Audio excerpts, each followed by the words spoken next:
बिस्मिल्लाहिर्रहमानिर्रहीम। Dear students, आज के इस लेक्चर में हम उर्दू जमात नाहम नए कोर्स के मुताबिक सबक आराम व सुकून की मुकम्मल मश्क समझने की कोशिश करेंगे। आइए बिला ताख़ीर लेक्चर का बाकायदा आगाज़ करते हैं। डियर स्टूडेंट्स, सवाल नंबर 8 देखें। ड्रामा आराम व सुकून के मतन के हवाले से दुरुस्त जवाब पर टिक का निशान लगाएं। पहला सवाल, डॉक्टर के ख्याल में मरीज़ को दवा से ज़्यादा ज़रूरत थी नींद की, तन्हाई की, आराम व सुकून की या गपशप की? तो इसका दुरुस्त जवाब है आराम व सुकून की। सवाल नंबर 2, मियाँ साहब का नाम है इसहाक, इशफाक, अदनान या इश्तियाक?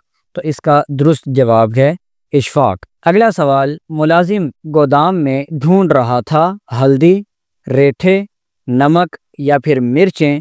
तो इसका दुरुस्त जवाब है रेठे। अगला सवाल, घंटी मेज पर से उठाकर अंगीठी पर रखी थी खुद मियाँ ने, बीवी ने, मुलाजिम लल्लू ने या फिर नन्हे ने? तो इसका दुरुस्त जवाब है खुद मियाँ ने घंटी मेज पर से उठाकर अंगीठी पर रखी थी। अगला सवाल, मियाँ दफ्तर जाने के लिए तलब करता है टोपी और शेरवानी, टोपी और जूता, टोपी और मफलर या टोपी और छतरी? तो इसका दुरुस्त जवाब है टोपी और शेरवानी। डियर स्टूडेंट्स, मश्क का सवाल नंबर 2 देखें। सबक आराम व सुकून के मतन के मुताबिक दिए हुए सवालों के जवाब लिखें। अब इस पोर्शन में पहला सवाल है, डॉक्टर ने मरीज़ यानी मियाँ को दवा के बजाय क्या तजवीज़ किया? इसका जवाब है डॉक्टर ने मरीज़ यानी मियाँ को दवा के बजाय आराम व सुकून तजवीज़ किया। सवाल बे, घर में खिदमत से ज़्यादा शोर-ओ-गुल हो तो उससे इंसानी सेहत पर क्या असर पड़ता है? इसका जवाब है घर में खिदमत से ज़्यादा शोर-ओ-गुल हो तो उससे इंसानी सेहत पर बहुत बुरा असर पड़ता है। इससे सर दर्द और आसाबी तनाव पैदा होता है। अगला सवाल देखिए, सेहतमंद रहने के लिए अच्छी खुराक के अलावा क्या चीज़ दरकार है? इसका जवाब है सेहतमंद रहने के लिए अच्छी खुराक के साथ साथ मुनासिब आराम व सुकून भी बेहद ज़रूरी है। अगला सवाल, हमसाये की कौन सी हरकत से मियाँ के आराम में खलल वाक़े हो रहा था? इसका जवाब है हमसाये के हारमोनियम और गाना गाने की आवाज़ से मियाँ के आराम में खलल वाक़े हो रहा था। अगला सवाल, मियाँ ने घर में आराम व सुकून मयस्सर ना आने पर कहाँ जाने को तरजीह दी? इसका जवाब है मियाँ ने घर में आराम व सुकून मयस्सर ना आने पर दफ्तर जाने को तरजीह दी। ये स्टूडेंट्स, इस सवाल के आखिर में भी आप फुल स्टॉप लगा लेंगे, डैश लगा लेंगे और तरजीह दी यहाँ पर भी आप फुल स्टॉप यानी डैश आप लगा लेंगे। डियर स्टूडेंट्स, सवाल नंबर 3 देखें।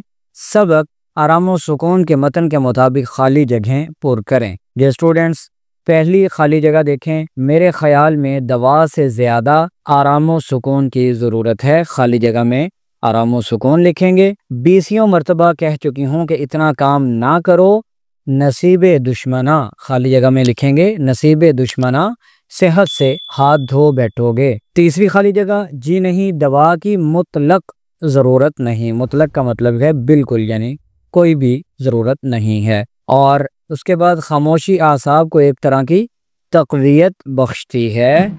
और आखिरी खाली जगह में हम लिखेंगे अल्लाह मारों को इतना ख्याल भी तो नहीं आता कि घर में कोई बीमार पड़ा है। आइए अब सवाल नंबर 4 की तरफ बढ़ते हैं।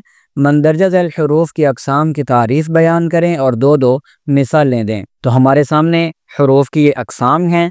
हम पहले इनकी तारीफ़ करेंगे, इनकी डेफिनेशन, और फिर उसके बाद हम इनकी दो मिसालें देंगे। पहले हुरूफ हैं हुरूफ इस्तिफ़हाम, वो हुरूफ जो कुछ पूछने या सवाल करने के मौका पर बोले जाते हैं। मसलन, क्या तुम आज स्कूल गए थे? तो लफ्ज़ क्या ये हर्फ इस्तिफ़हाम है, सवाल पूछने के लिए इस्तेमाल होता है। और तुमने अभी तक खाना क्यों नहीं खाया? तो लफ्ज़ यहाँ पर क्यों ये हर्फ इस्तिफ़हाम की मिसाल है। अगला सवाल, हुरूफ तशबीह की हमने तारीफ़ करनी है। वो हुरूफ जो किसी एक चीज़ को किसी दूसरी चीज़ के मुशब्बह या मानिंद करार देने के लिए इस्तेमाल होते हैं। मिसाल देखिए, मेरा बेटा शेर की तरह बहादुर है। तो लफ्ज़ की तरह ये हुरूफ तशबीह हैं क्योंकि ये बेटे को शेर जैसा, शेर से तशबीह देने के लिए इस्तेमाल हो रहे हैं। या इसी तरह, ज़िंदगी शम्मा की सूरत हो खुदाया मेरी।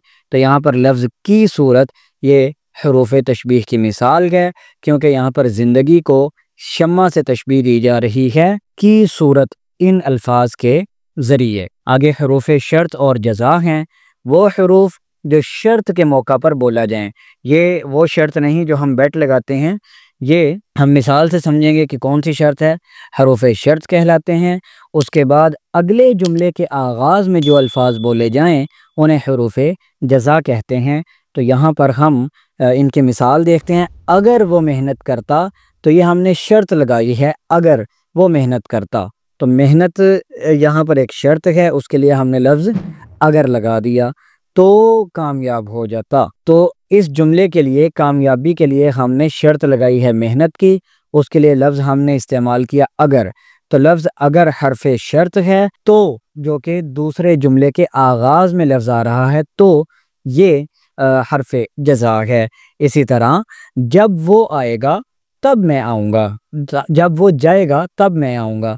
तो यहाँ पर जब हरफ़े शर्त है और तब हरफ़े जज़ा है। अगले अल्फाज देखें, हरफ़े बयान। तो इसके माना से ही, इसके लफ्ज़ से ही ज़ाहिर हो रहा है कि इसमें कोई चीज़ बयान करने का माना पाया जाता है। वो हरूफ, वो हर्फ जो किसी वजाहत के लिए इस्तेमाल किए जाएं, हरफ़े बयान कहलाते हैं, हरूफ बयान कहलाते हैं। मसलन के, अब इसकी मिसाल देखें, उस्ताद ने शागिर्द से कहा कि सबक पढ़ो। अब ये लफ्ज़ के यहाँ पर उस्ताद की बात को बयान करने के लिए इस्तेमाल किया जा रहा है। उस्ताद ने शागिर्द से क्या कहा? सबक पढ़ो।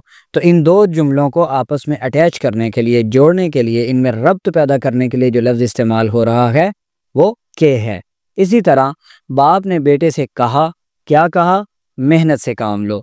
तो ये वजाहत करने के लिए हमने बाप ने जो बेटे को नसीहत की और जो नसीहत के अल्फाज हैं इनके दरमियान रब्त पैदा करने के लिए हमने लफ्ज़ केह का इस्तेमाल किया। और हरूफ तरदीद देखें, वो हरूफ जो दो बातों में से किसी एक को इख्तियार करने के मौके पर बोले जाते हैं। मिसालें देखें, खेल लो या पढ़ लो। तो यहाँ पर खेलने और पढ़ने के दरमियान एक इख्तियार दिया गया है, तो उसके लिए लफ्ज़ इस्तेमाल किया गया या। इसी तरह ख्वाह रोटी खाओ ख्वाह चावल खाओ। तो रोटी और चावल में इख्तियार दिया गया और इसमें इस इख्तियार को ज़ाहिर करने के लिए हरूफ तरदीद यानी ख्वाह का इस्तेमाल किया गया। इसी तरह चाहे मेहनत करो चाहे ना करो। तो ये अल्फाज भी हरूफ तरदीद की मिसाल हैं। सवाल नंबर 5 देखें, साबकों, साबके बा, पेश, कम और हम, और लाहकों आरा, पन, दार, स्तान की मदद से तीन तीन अल्फाज बनाए। तो पहले हम साबके की डेफिनेशन देखेंगे। साबका से मुराद वो अलामत है जो नया लफ्ज़ या नई तरकीब बनाने के लिए किसी लफ्ज़ के शुरू में लगाई जाए।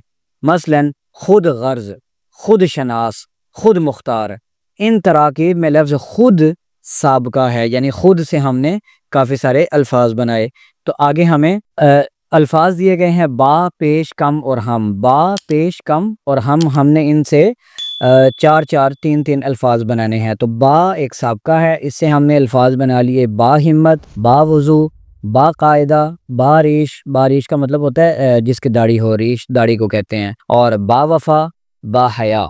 और पेश, इससे हम अल्फाज बनाएंगे पेश खिदमत, पेश गोई, पेश कदमी। कम, कम गो यानी जो कम बोलता हो, कम याब जो कम मिलता हो, कम कीमत जिसकी कीमत कम हो, कम ज़र्फ जिसका हौसला कम हो, बर्दाश्त कम हो, कम हिम्मत जिसमें हिम्मत कम हो। और हम से हम अल्फाज बनाएंगे हम जमात यानी क्लास फेलो, एक ही जमात से ताल्लुक़ रखने वाले। हम उम्र, एक जैसी उम्र वाले जिनकी एज सेम हो। हम असर, एक ज़माने से ताल्लुक़ रखने वाले, यानी आपके दौर में जो लोग भी ज़िंदा हैं वो आपके हम असर हैं। और आपसे कोई 100 साल पहले या आपकी पैदाइश से एक दिन पहले भी अगर कोई फौत हो चुका है तो वो आपका हम असर नहीं है। हम नाम, जिनका नाम एक जैसा हो। हम जुल्फ़, ये उन लोगों को कहा जाता है जिनके यहाँ दो बहनों के जो खावंद होते हैं, शोहर होते हैं, वो आपस में हम जुल्फ़ कहलाते हैं। हम नवाला दोस्त को कहते हैं जो इकट्ठे खाना पीना करते हैं। हम नशीन, ये भी दोस्त को कहते हैं यानी इकट्ठा या साथ बैठने वाला। इसी तरह लाहका से मुराद वो अलामत है जो किसी लफ्ज़ के आखिर में लगाकर उससे कोई नया लफ्ज़ या तरकीब बनाई जाए। मसलन ख़तरनाक, दर्दनाक, गमनाक में नाक लाहका है क्योंकि ये लफ्ज़ के आखिर में आ रहा है। साबका लफ्ज़ों के शुरू में आता है, लाहका लफ्ज़ों के आखिर में आकर नए अल्फाज बनाए जाते हैं। यहाँ मिसालें देखें, आरा, जहाँ आरा, सफ़ आरा।